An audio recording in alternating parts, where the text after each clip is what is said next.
Hoje a gente vai conversar sobre tributação, imposto sobre renda e proventos de qualquer natureza. Vamos nessa!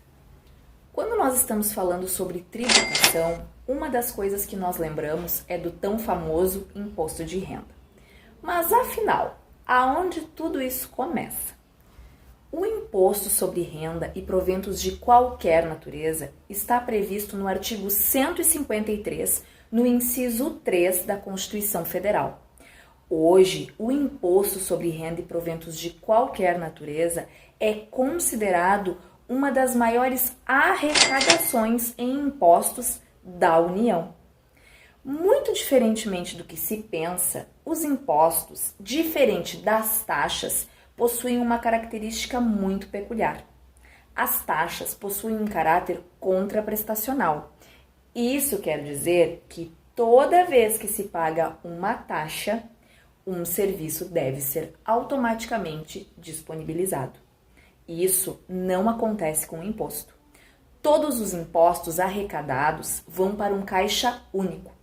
A partir deste momento, o governo, a gestão pública, vai analisar e decidir como que estes valores serão devolvidos à população. Mas afinal, quando nós estamos falando do tão famigerado leão, o que entra em consideração? O que é a renda e o que são os proventos? A renda está relacionada com os salários, com aquilo que nós percebemos enquanto trabalhadores. Também pode estar relacionada com investimentos feitos em aplicações e ainda estar relacionada com a combinação entre os investimentos e o salário, o que seria configurado como um lucro dentro da renda. Já os proventos, como o próprio artigo 43 do Código Tributário Nacional informa, são todas aquelas outras coisas excluídas do caráter de renda, ou seja, os proventos se configuram como todos os outros elementos capazes de agregar financeiramente para um indivíduo que não se enquadram como a renda. São considerados princípios aplicáveis ao imposto sobre renda e proventos de qualquer natureza a generalidade, a universalidade e a progressividade. A generalidade busca indicar que todas as pessoas sejam submetidas à tributação do imposto sobre renda e proventos de qualquer natureza. Já quando nós estamos falando de universalidade, estamos falando que toda a renda, todo o provento deverá ser submetido à tributação deste imposto. E quando nós falamos em progressividade, estamos falando que quanto maiores são as arrecadações, maiores serão as alíquotas de tributação neste fator de imposto. O imposto sobre a renda é um tributo de suma importância para a nossa economia moderna, pois serve como fonte de arrecadação e para a realização de atividades e funções que ajudam, auxiliam e melhoram a nossa sociedade. O imposto sobre renda e proventos de qualquer natureza possui algumas características, como ser pessoal, geral, universal e progressivo. Ainda assim, o artigo 43 do Código Tributário Nacional conceitua melhor este imposto. Analisa-se os instrumentos para estudar a incidência tributária do imposto sobre a renda e proventos de qualquer natureza. Há critérios que antecedem a inclusão deste tributo, como o critério material, ao adquirir a disponibilidade econômica e jurídica de rendas e proventos. Já o critério espacial está relacionado ao local, aonde a pessoa física se encontra, seja no país ou no exterior. O critério temporal, que determina o prazo para que ocorra, este no qual acontece até o dia 31 de dezembro de cada ano. Também há critérios de consequência deste tributo, como o critério pessoal, que identifica os sujeitos desta relação tributária. O sujeito ativo é encontrado no artigo 153 da Constituição Federal, onde identifica que é a União. E o sujeito passivo, neste caso, onde buscamos o enfoque na pessoa física, é toda pessoa física titular de rendas e proventos. E por último, o critério quantitativo fala sobre o total, ou seja, é o total de rendimentos menos as despesas necessárias. Questionamos saber qual a hipótese de incidência deste tributo. Identificamos que sua hipótese deve possuir vínculo com a ocorrência de um fato real, não podendo ser algo presumido, mas sim um montante real. Diante de todos esses fatos, realiza-se uma comparação dos princípios que afetam a Constituição Federal. Inicialmente, destacamos o princípio da legalidade, devido aos conceitos de renda e proventos serem caracterizados como um acréscimo patrimonial e riqueza nova, sendo que a base de cálculo correta seriam riquezas mais proventos menos as despesas necessárias. Tudo isso seria realmente o acréscimo patrimonial. Outro erro a este princípio decorre quando a lei ordinária desrespeita a generalidade, progressividade, pessoalidade e a capacidade contributiva, pois há uma retenção e uma antecipação ao quantificar o fato gerador. Ou seja, há uma impossibilidade de apuração de cálculo, por não ter todos os elementos da regra matriz, o que é contrário a este princípio. Outra afronta seria o princípio da igualdade, devido ao fato da tributação incidir sobre o total de rendimentos e proventos da pessoa física. Já as pessoas jurídicas são cobradas somente pelos seus lucros. Logo, percebemos que as pessoas assalariadas suportam maior encargo tributário. Os princípios da pessoalidade, progressividade, generalidade, universalidade e da capacidade contributiva também estão em afronta, sendo violado ainda a isonomia tributária, devido ao fato de não ser medida a real potência pecuniária de cada contribuinte, nem mesmo a singularidade de cada cidadão, onerando a quem possui menos capacidade de contribuição. Por último, o princípio do não confisco também está em depreciação. Ao nos referir à indedutibilidade e delimitação de custas das despesas das pessoas físicas, assim, exige parte do seu patrimônio exclusivo, ocorrendo uma coleta confiscatória. Para um melhor entendimento, a autora Marielbe Queiroz esclarece que é correto o imposto incidir sobre os valores dos efetivos acréscimos de renda ou de provento. E para as pessoas físicas, deverão ser estimadas situações relativas ao mínimo existencial. Oi pessoal, eu sou o Fabrício Ferrão e vou falar um pouco sobre o caráter tributário, a natureza jurídica e a prescrição e decadência, todos eles do imposto de renda com enfoque na pessoa física. Quanto ao caráter tributário do imposto de renda da pessoa física, ele vai sempre ter caráter pessoal e vai respeitar o princípio da pessoalidade e da capacidade contributiva do artigo 145, parágrafo 1º da Constituição Federal.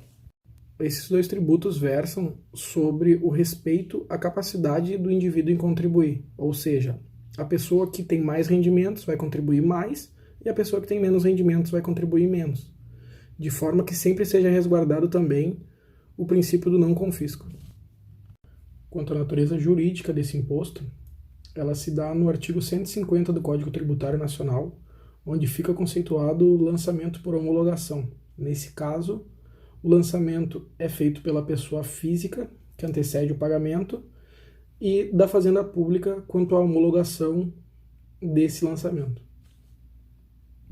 O parágrafo 4º, também do artigo 150 do Código Tributário Nacional, fala sobre o prazo para homologação, sendo esse fixado em 5 anos, e após isso, ele vai se considerar homologado pela Fazenda Pública, excetuados os casos onde a pessoa física tenha agido com dolo ou má-fé. A Fazenda Pública também não é obrigada a homologar o valor lançado pela pessoa física, sendo que esse valor pode ser revisto e o restante, a diferença no caso, a divergência entre os valores, pode ser feita por ofício. Quanto à prescrição e à decadência, eles aparecem de forma conjunta no inciso 5º do artigo 156 do Código Tributário Nacional, onde ficam instituídas as formas de extinção do crédito tributário e, dentre vários outros, a prescrição e a decadência têm sua base legal nesse artigo. A obrigação tributária também tem relação direta quanto ao prazo de decadência e prescrição. O artigo 113, parágrafo 1º, fala sobre a obrigação principal, sendo que a ocorrência do fato gerador tem como objetivo o tributo ou penalidade pecuniária e a extinção dele vai se dar pelo crédito dela recorrente. Quanto aos conceitos de prescrição e decadência, a autora Fabiana Lopes conceitua os dois, sendo a decadência como a perca do direito do fisco em constituir o crédito tributário, seja ele por falta de lançamento ou de autuação. Já a prescrição é a perca do direito do fisco em cobrar o título devidamente constituído. Quanto ao prazo dos dois, via de regra é de 5 anos, sendo que o prazo decadencial se dá a partir do primeiro dia após o fato gerador do lançamento e não vai ser interrompido e nem suspenso. Já a prescrição conta a partir da verificação efetiva do crédito tributário.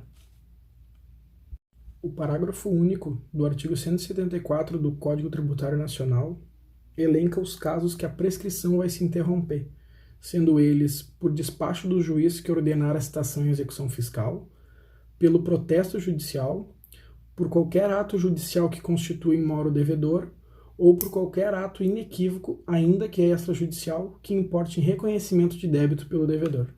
Boa noite, professor. Meu nome é Eduarda e eu vou falar sobre a base de cálculo sobre o imposto de renda com enfoque na pessoa física e alíquotas.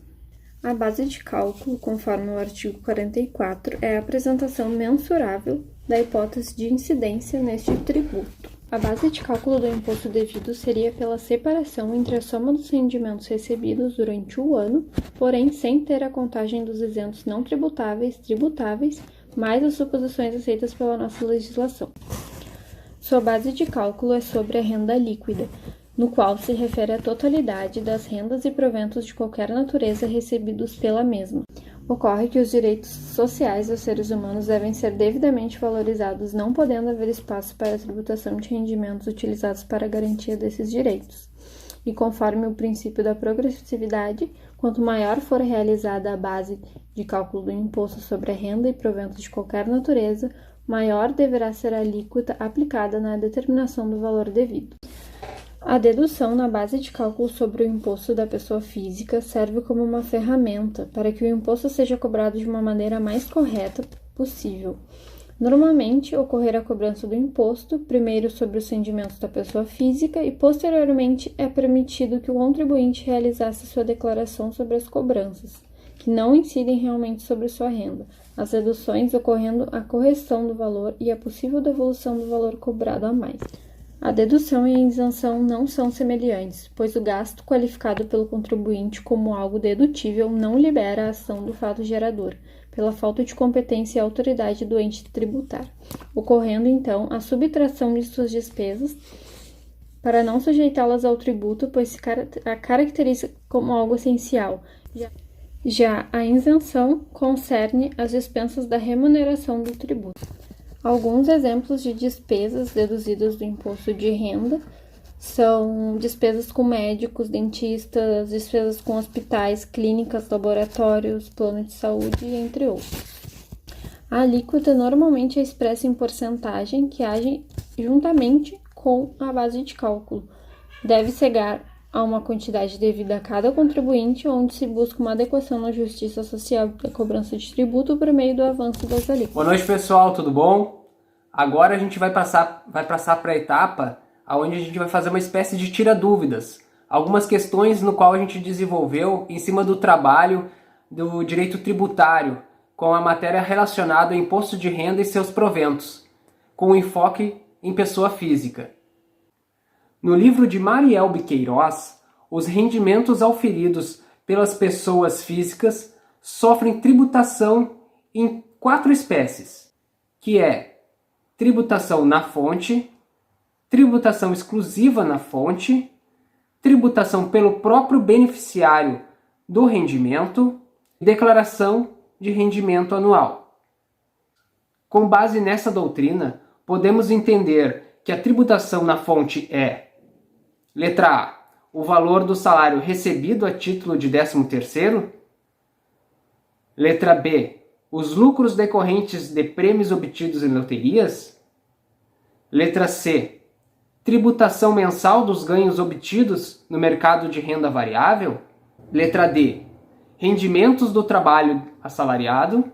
Ou letra E, deverão ser apenas informados os valores que já foram tributados no curso do ano do calendário anterior. A resposta correta é a letra D, rendimento do trabalho do assalariado. As letras A e B são alternativas que compõem a tributação exclusiva da fonte. A letra C é classificada dentro da tributação pelo próprio beneficiário do rendimento. E a letra E é classificada dentro da tributação de declaração de rendimentos anuais.